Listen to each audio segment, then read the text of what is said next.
Daily Bible word தமிழுக்கு அன்புடன் வரவேற்கிறோம். இன்று பிப்ரவரி 15, 2026 பொதுக்காலம் 6ஆம் வாரம் ஞாயிறு. இறைவாக்குகளை நிறைவேற்றுவதற்கே வந்தேன். மத்தேயு எழுதிய தூய நற்செய்தியிலிருந்து வாசகம். அதிகாரம் 5. இறை வார்த்தைகள் 17 முதல் 37 வரை.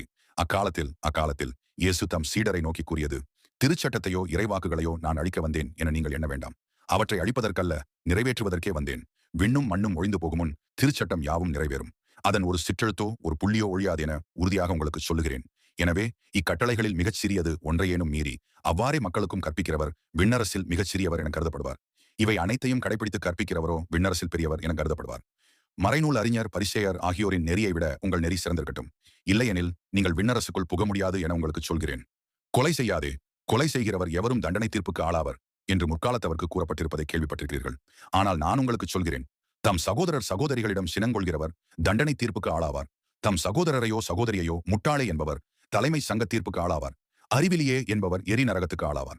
ஆகையால் நீங்கள் உங்கள் காணிக்கையை பலிபீடத்தில் செலுத்த வரும்பொழுது உங்கள் சகோதரர் சகோதரிகள் எவருக்கும் உங்கள் மேல் ஏதோ மனத்தாங்கள் உண்டென அங்கே நினைவுற்றால் அங்கேயே பலிபீடத்தின் முன் உங்கள் காணிக்கையை வைத்துவிட்டு போய் முதலில் அவரிடம் நல்லுறவு ஏற்படுத்தி கொள்ளுங்கள். பின்பு வந்து உங்கள் காணிக்கையை செலுத்துங்கள்.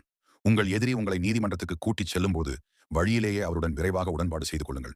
இல்லையேல் உங்கள் எதிரி நடுவரிடம் உங்களை ஒப்படைப்பார். நடுவர் காவலரிடம் ஒப்படைக்க நீங்கள் சிறையில் அடைக்கப்படுவீர்கள். கடைசி காசு வரை திருப்பிச் செலுத்தாமல் அங்கிருந்து வெளியேற மாட்டீர்கள் என உறுதியாக உங்களுக்கு சொல்கிறேன். விபசாரம் செய்யாதே என கூறப்பட்டிருப்பதை கேள்விப்பட்டிருக்கிறீர்கள். ஆனால் நான் உங்களுக்கு சொல்கிறேன், ஒரு பெண்ணை இச்சையுடன் நோக்கும் எவரும் தம் உள்ளத்தால் ஏற்கனவே அப்பெண்ணோடு விபசாரம் செய்தாயிற்று. உங்கள் வலக்கண் உங்களை பாவத்தில் விழச் செய்தால் அதை பிடுங்கி எறிந்து விடுங்கள். உங்கள் உடல் முழுவதும் நரகத்தில் எரியப்படுவதை விட உங்கள் உறுப்புகளில் ஒன்றை நீங்கள் இழப்பதே நல்லது. உங்கள் வலக்கை உங்களை பாவத்தில் விழச் செய்தால் அதையும் உங்களிடமிருந்து வெட்டி எறிந்து விடுங்கள். உங்கள் உடல் முழுவதும் நரகத்திற்கு செல்வதை விட உங்கள் உறுப்புகளில் ஒன்றை நீங்கள் இழப்பதே நல்லது. தன் மனைவியை விலக்கி விடுகிறவன் எவனும் மனவிலக்குச் சான்றிதழை கொடுக்கட்டும் என கூறப்பட்டிருக்கிறது.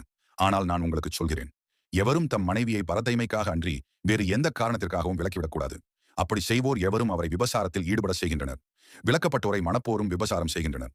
மேலும் பொய்யானையிடாதீர், ஆணையிட்டு நேர்ந்து கொண்டதை ஆண்டவருக்கு செலுத்துவீர் என்று முற்காலத்தவருக்கு கூறப்பட்டிருப்பதை கேள்விப்பட்டிருக்கிறீர்கள். ஆனால் நான் உங்களுக்கு சொல்கிறேன், ஆணையிடவே வேண்டாம். விண்ணுலகின் மேலும் ஆணையிட வேண்டாம் என்றால் அது கடவுளின் அரியணை. மண்ணுலகின் மேலும் வேண்டாம் எனில் அது அவரின் கால்மனை. எருசலேம் மேலும் வேண்டாம் எனில் அது பேரரசரின் நகரம். உங்கள் தலைமுடியின் மேலும் ஆணையிட வேண்டாம் எனில் உங்கள் தலைமுடி ஒன்றையேனும் வெள்ளையாக்கவோ கருப்பாக்கவோ உங்களால் இயலாது. ஆகவே நீங்கள் பேசும்போது ஆம் என்றால் ஆம் எனவும் இல்லை என்றால் இல்லை எனவும் சொல்லுங்கள். இதைவிட மிகுதியாக சொல்வது எதுவும் தீயோனிடத்திலிருந்து வருகிறது. இது ஆண்டவரின் அருள்வாக்கு. இறைவா உமக்கு நன்றி. தினசரி நற்செய்தி வார்த்தைகளுக்கு daily Bible words Tamil channel subscribe பண்ணுங்க. இந்த வீடியோவை லைக் செய்யவும், ஆமேன் என்ற வார்த்தையை பதிவு செய்யவும் மற்றும் உங்கள் நண்பர்கள் மற்றும் குடும்பத்தினருடன் பகிர்ந்து கொள்ளுங்கள். கடவுள் உங்களை ஆசீர்வதிப்பாராக. ஆமேன்.